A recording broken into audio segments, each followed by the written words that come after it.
Hello everybody, this is Professor Harald Weil from Germany, AfD, in the Parliamentary Assembly of the Council of Europe in nice Strasbourg. Here is my badge for the last or so time.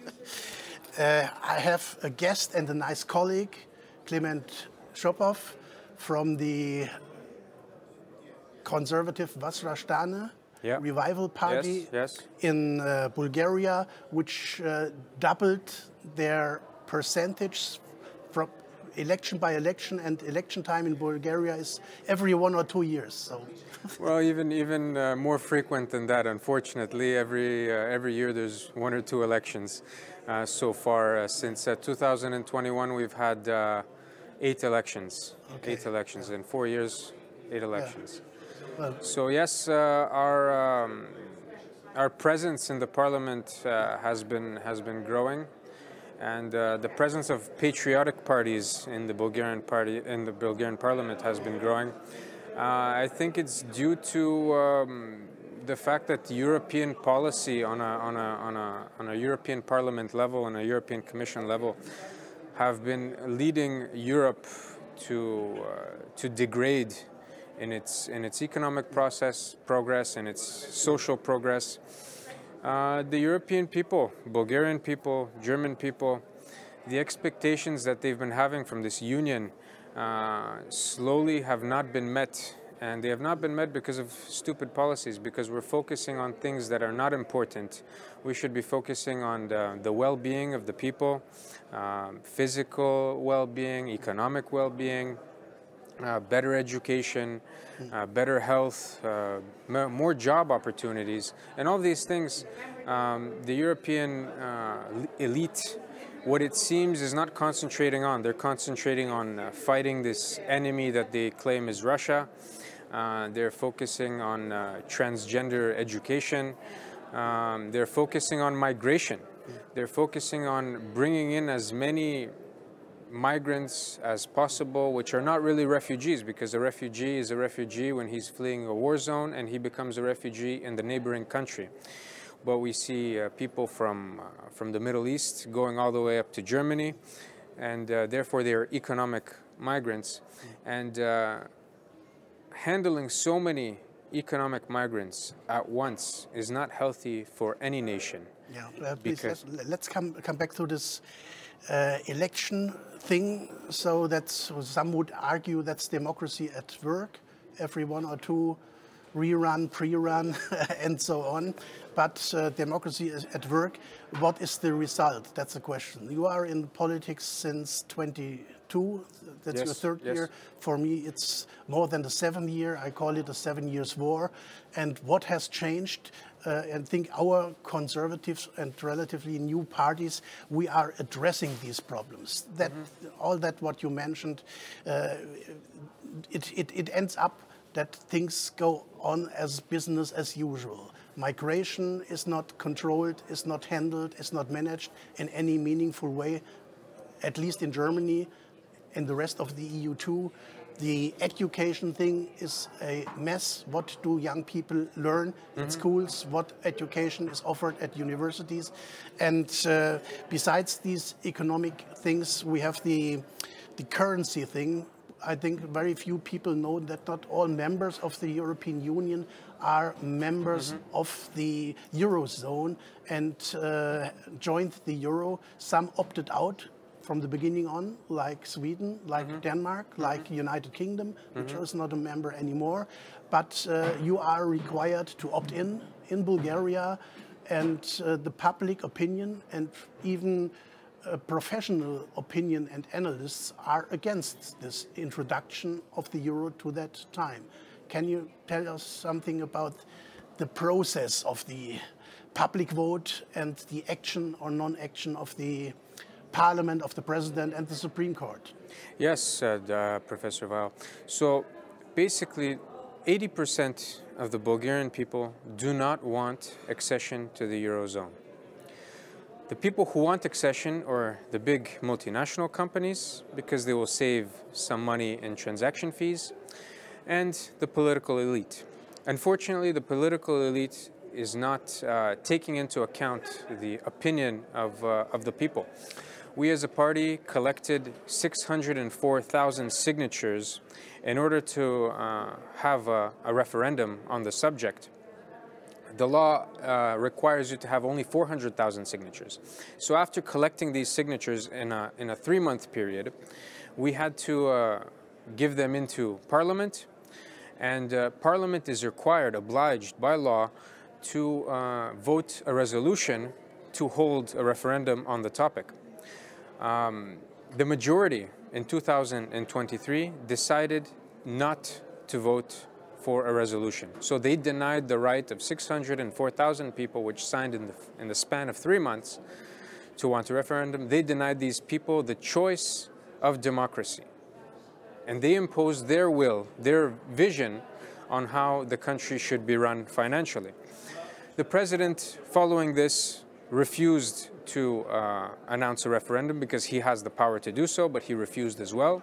The Supreme Court also refused and denied Bulgarians the choice of having a referendum on the Eurozone. So unfortunately, we're left with protests, and we've been having protests. People are not happy, they're angry. They know that with the new European Union, European Commission policy on taking savings from the people and rearming Europe with those savings, they are afraid for their own money. That if they go into the Eurozone, their money will be taken and used in another country, in France maybe, to arm France. So people are not happy. They're afraid of inflation, like we saw in Croatia. Croatia had massive inflation after accession in 2023. And so they still cannot control prices there right now, and they had waves of protests. And so Bulgarians want a referendum. They've been having protests. At the latest protest, what happened was 6 people were detained. 4 people were held for over a month by the prosecutor's office, effectively making them political prisoners. 2 of our deputies were, their immunity was demanded by the prosecutor's office, and they want to arrest them. So we see that in Bulgaria, when we do a protest against the European policy, that it is not democratic, and that those protesters should be arrested. But when we see this in Germany, when pro-European protesters protest in Germany, in Georgia, there it's democratic. There it's democratic. Of course, yeah. And that's exactly the contrary of what I called earlier democracy at work. Mm-hmm. Democracy is at work when you have elections every year or every second year. The result is not exactly important because the political class and the decision makers, starting from the president with the parliament or against the parliament, and at the end or the beginning of it all, the Supreme Court. The same role the Supreme Court took in your neighboring country, Romania, etc. Well, let me say one thing in advance. It's very nice and okay that you joined the European Union, because we, as a German conservative party, and you as conservative parties in Bulgaria, Romania, and other countries, we are the avant-garde of the reform. If it ever should be possible to reform the whole thing, then it is not done by mainstream parties and mainstream politicians. It's done by people like us, who are still a minority, a growing minority, but we have the accents on the right problems, and we offer solutions the others don't even talk about. And let me make one important point referring to the whole Balkans. Hooray, we got rid of socialism and communism. Hooray, we are in the freest and most modern economy and collective of societies in the Western world, not United States, European Union before. It's all turned into the contrary. We have much more similarity with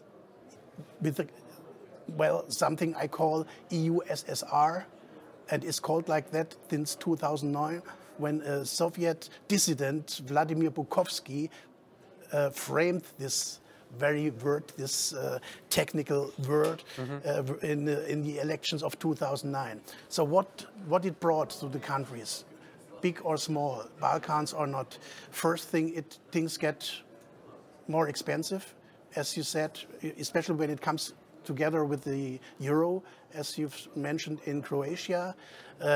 The real estate prices go high, real estate prices for housing, for industrial sites, and especially for the farmers, yeah, the landlocked people, so to speak. Prices go up, foreigners come in or not, people cannot afford to make a living there, and it's getting harder and harder, not only for those in agriculture, but for all kinds of small and medium-sized enterprise who are not worldwide concerns, technically advanced, etc.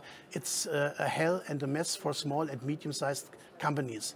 And the new opportunities offered by the money from Brussels is contradicted by the millions and tons of rules from Brussels, which is bad for the industry, which is bad for the agriculture, which is bad for the society, education, and everything else. And that you experienced since 2007, when you and Romania joined against the protest of some conservative people, when you joined wonderful EU, and what you've seen there is more decline than rise. Yeah, of course.